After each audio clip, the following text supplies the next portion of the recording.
যায়। আমি চাই তোমরা রেগুলার ক্লাসে থাকবা। ওকে, তোমাদের যদি একটা খুব কমন কোশ্চেন করা হয়, যেমন আমি আমার লাইফে এই কোশ্চেনটাই আসলে নর্ডাম কলেজ থেকে শিখছি, মানে আমার কলেজ লাইফ থেকে শিখছি, যে সাকসেস ইজ ইকুয়ালস হোয়াট, সাফল্য সমান সমান হোয়াট। তো সাকসেস ইজ ইকুয়ালস হোয়াট, এই কোশ্চেনের আনসার খুব সিম্পল। আমি যদি 3বার আনসার করি এই কোশ্চেনের, তাহলে আনসারটা এরকম হবে, success is equals discipline, success is equals discipline, success is equals discipline. So তুমি যদি ডিসিপ্লিন থাকো, সফল তুমি হবাই লাইফে। আমি যা যা কিছু আসলে প্রাপ্তি পাইছি বা অ্যাচিভমেন্টস পাইছি, মেজরিটিতেই আমার আসলে ডিসিপ্লিন ছিল। আর যেখানে যেখানে আমার ডিসিপ্লিন ছিল না, আমি জিন্দগিতেও ওখানে সাফল্য পাইনি, তাই না? তো এই কথাটা বললাম কি কারণে? কারণ হচ্ছে এটা যে দেখবা যে দেশের বেশ কিছু কলেজ আছে, ওই সব কলেজের স্টুডেন্টরা সব জায়গায় ভালো করে। একটা খুব কমন স্ট্যাট দেখাইতেছি, হ্যাঁ, একটা কমন স্ট্যাট, তোমাদেরও মন ভালো করে দিচ্ছি। ব্যাপারটা এরকম যে যেমন আমার ব্যাচের যদি আমি কথা বলি, আমি হচ্ছে গিয়া এইচএসসি 13 ব্যাচ। ওকে, এইচএসসি 13 ব্যাচ। সো আমাদের সময় বুয়েটে মোট সিট ছিল 995টা, আর্কিটেকচার বাদে 995টা সিট ছিল।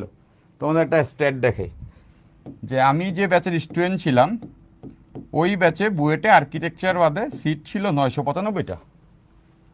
তো মজার ব্যাপার কি জানো, ওইবার নর্থডাম কলেজ থেকে, এনডিসি থেকে বুয়েটে চান্স পাইছিল সব মিলায় 437টা। Can you imagine? অর্ধেক স্টুডেন্টই নর্থডাম কলেজ থেকে চান্স পেয়েছে। এই জিনিসটা দেখে খুব ভয়ানক লাগে না? মানে আমি নিজেই অবাক হয়ে গেছি এটা যখন দেখলাম যে 995টা সিট বুয়েটে, তার মধ্যে আমার কলেজ থেকেই আমি দেখতেছি 437 জন ওই বছর বুয়েটে চান্স পেয়েছে। আরও মজার ব্যাপার যেটা দেখলাম, আমার যে গ্রুপ ছিল, আমি গ্রুপ 2 এর স্টুডেন্ট ছিলাম, আমার গ্রুপ থেকে বুয়েটে চান্স পাইছে 50 জন। আমার গ্রুপ থেকে বুয়েটে চান্স পাইছে 52-53 জন। আরও মজার ব্যাপার, সিএসসিতে আমার ক্লাসরুমেই 18 জন চান্স পাইছে, গ্রুপ 2 থেকে 18 জন। সিএসসিতে প্রথম গ্রুপেই 18 জন আমার ক্লাসের, মানে গ্রুপ 2 এর। সেটা দেখে না ভাবতেছিলাম, আচ্ছা সারা বাংলাদেশে এত ছেলে পান পড়ালেখা করছে, তাহলে আমাদের কলেজে এত কি স্পেশাল আছে যার জন্য অর্ধেকেরও বেশি স্টুডেন্ট এখান থেকে চান্স পেয়ে গেল? সো এই কোশ্চেনের আনসারটা না খুবই সিম্পল। এই কোশ্চেনের আনসারটা হচ্ছে গিয়ে, নর্থডাম কলেজ এত ডিসিপ্লিনড একটা কলেজ, কোনোদিন কোনো ক্লাস 5 মিনিট লেট হয় না। একটা ক্লাসও, 2টা বছরে একটা ক্লাসও অফলাইনে 5 মিনিট লেট হয় নাই।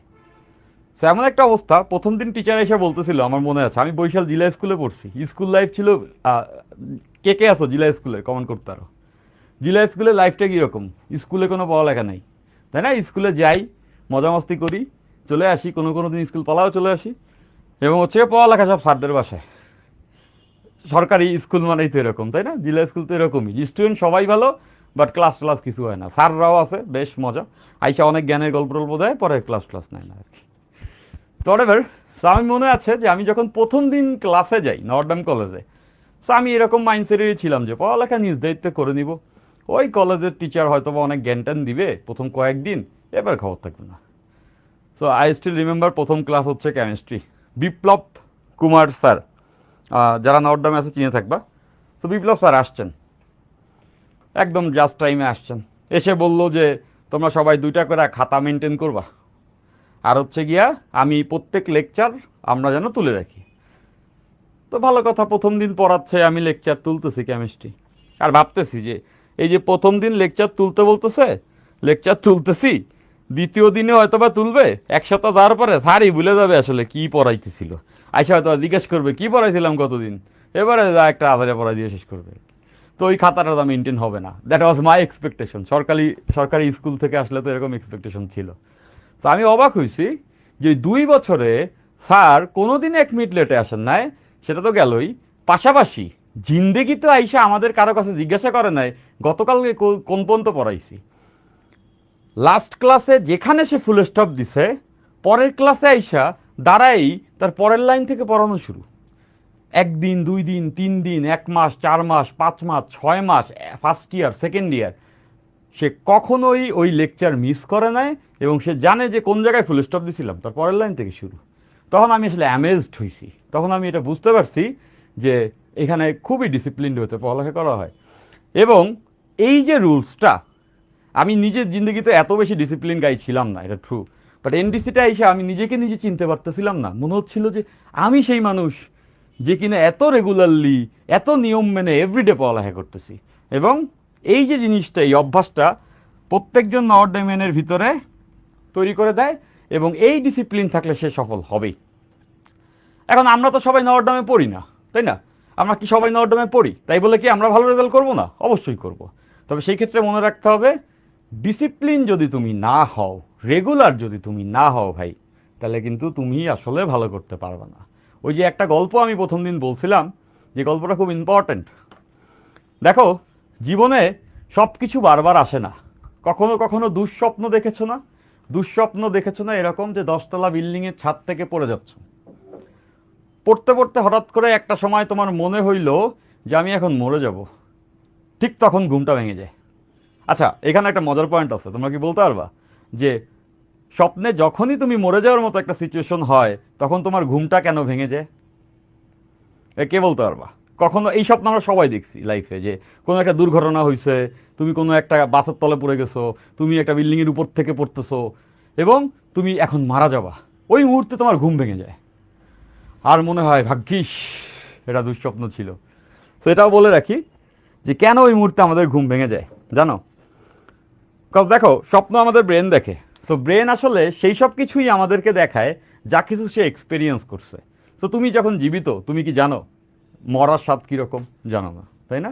তো ওই মুহূর্তে মাথা ক্লুলেস হয়ে যায়, ব্রেন ক্লুলেস হয়ে যায়, ভাবে যে আচ্ছা ছাদ থেকে পড়তেছি, এখন তো মরার সময় আসছে, নিচে যখন পড়ছি তো ওইটার তো এক্সপেরিয়েন্স তার নাই। দ্যাটস ওয়াই সে তখন কনফিউজ হয়ে যায়, এই জন্য তখন ব্রেন আর কিছু ভাবতে পারে না, আমাদের ঘুম ভেঙে যায়। যাই হোক, এবার my point was on that, all I am trying to say, যে যখন তোমার ঘুমটা ভাঙে তখন তোমার মনে হয় না ভাগ্যিস এটা একটা দুঃস্বপ্ন ছিল? ওই মুহূর্তে মনে হয় না যে একটু ঠান্ডা পানি খেয়ে উঠে বসে মনে হয় I am lucky, I got a chance, I got a second chance, এরকম মনে হয়? সো তখন তুমি হয়তো বা ফিল করো যে it's like a game and you have another chance, তোমার আর একটা লাইফ আছে, আর একটা চান্স আছে। বাট চিন্তা করে দেখো, আজকের এই দিনে তোমরা 27 ব্যাচের যত স্টুডেন্ট আছো, তোমার সামনে পুরো ইন্টার লাইফটা পড়ে আছে, 1.5-2 বছর একদম আন করা পড়ে আছে, কে এখন কেবল শুরু হয়েছে। পুরো জিনিসটাই তোমার সামনে পড়ে আছে। তোমার সামনে এইচএসসি পরীক্ষা পড়ে আছে, বুয়েট অ্যাডমিশন টেস্ট পড়ে আছে, ঢাকা ভার্সিটি অ্যাডমিশন টেস্ট পড়ে আছে, সব কিছু পড়ে আছে। এবং আজকের দিনে যদি তুমি চাও, তুমি যদি পরিশ্রম করো, রেগুলার থাকো, তাহলে এই সময়টাতে প্রপার ইনভেস্ট করে আজ থেকে 1.5 বছর পরে এইচএসসির একটা ভালো রেজাল্ট করতে পারো, আজ থেকে 2 বছর পরে বুয়েটে চান্স পেতে পারো, ঢাকা ইউনিভার্সিটিতে চান্স পেতে পারো, এবং তুমি তোমার ক্যারিয়ারটা নিজেই এখান থেকে গড়ে নিতে পারো। জাস্ট চিন্তা করে দেখো, এই 1.5-2 বছর চলে গেল এবং এইচএসসি পরীক্ষা শেষ হয়ে গেল, বুয়েটের পরীক্ষা শেষ হয়ে গেল, ডিউর পরীক্ষা শেষ হয়ে গেল, তুমি কোথাও চান্স পাইলে না। তখন তোমার মন খুব খারাপ হইল, তোমার বন্ধুদের সাফল্য দেখে তোমার মন খুব খারাপ হইল। যে স্টুডেন্টের থেকে তুমি শতগুণে ভালো ছিলা, সে হয়তো বা বুয়েটে বা ডিউতে চান্স পেয়ে গেল, বাট তুমি চান্স পাইলা না। তখন তুমি শত কান্না করলেও you wouldn't get the second chance, তুমি সেকেন্ড চান্স পাবা না। তখন তুমি হাজার কান্না করবা, তখন তুমি এটা বলবো আল্লাহর কাছে, আমাকে যদি 6 মান্থ পেছনে কেউ নিয়ে যায়, আমি আমার জীবন দিয়ে পরিশ্রম করে হলেও সাফল্য আনবো। বাট এই সুযোগ তুমি পাবা না। জাস্ট চিন্তা করে দেখো, আজকের দিনে তোমার কাছে এই সুযোগটা আছে। তো এই সুযোগটাকে প্রপারলি ইউটিলাইজ করো, রেগুলার হও, রেগুলার হও। আমি ইনশাল্লাহ তোমাদের জন্য সর্বোচ্চ চেষ্টা করব, রেগুলার ক্লাসে আসবো, কোনো টেকনিক্যাল ডিফিকাল্টিস না থাকলে রেগুলার ক্লাসে আসবো, সর্বোচ্চ এফোর্টটা তোমাদেরকে দিব, বা তোমরা রেগুলার হও। পড়ালেখা করতে ভাই কারো ভালো লাগে না, তোমাদেরও লাগে না, আমারও লাগতো না। তো পড়ালেখা করতে কারোই ভালো লাগে না, তাই না? পড়ালেখা করতে অনেক প্যারা লাগে। বাট পড়ালেখা তখনই একটু ইজি লাগে যখন আমরা সবাই মিলে করি, তখন মনে হয় শুধু কষ্ট আমার না, কষ্ট সবার আছে, তাই না? ইন্টারমিডিয়েট লাইফে আমি এভরিডে এই চিন্তাটাই করতাম। প্রত্যেক দিন সন্ধ্যাবেলা আমার মনে হইতো কলেজ থেকে আসার পথে যে আমার জীবনে এত প্যারা, চারপাশে মানুষজন এত আনন্দ, তাই না? বাট যখনই কলেজে যাইতাম তখন দেখতাম শুধু আমি না, শত শত স্টুডেন্টের এই প্যারা আছে। তো তোমরা রেগুলার ক্লাসে থাকবা, সেক্ষেত্রে আমরা ভালো করতে পারবো। সো আমি যেটা বলতেছি যে নর্থডামের এই সাফল্য ছিল, তাতে কি যায় আসে? ওকে, নর্থডামের যে সাফল্য ইচ্ছে সেই সাফল্য ছিল, আমরা তার থেকে বেটার ফিজিক্স পড়বো, আমরা তার থেকে 2-3 টাইমস বেটার ফিজিক্স পড়বো। বাট একটা জিনিস আমি তোমাদের কাছে চাইবো, এভরিডে ক্লাসে থাকতে হবে। এভরিডে ক্লাসে থাকবা না, তাতে আসলে আমি শত চেষ্টা করলেও, শত ভালো ফিজিক্স পড়ালেও তোমার কাজে আসবে না। তো তোমরা ক্লাসে থাকবা, ওকে?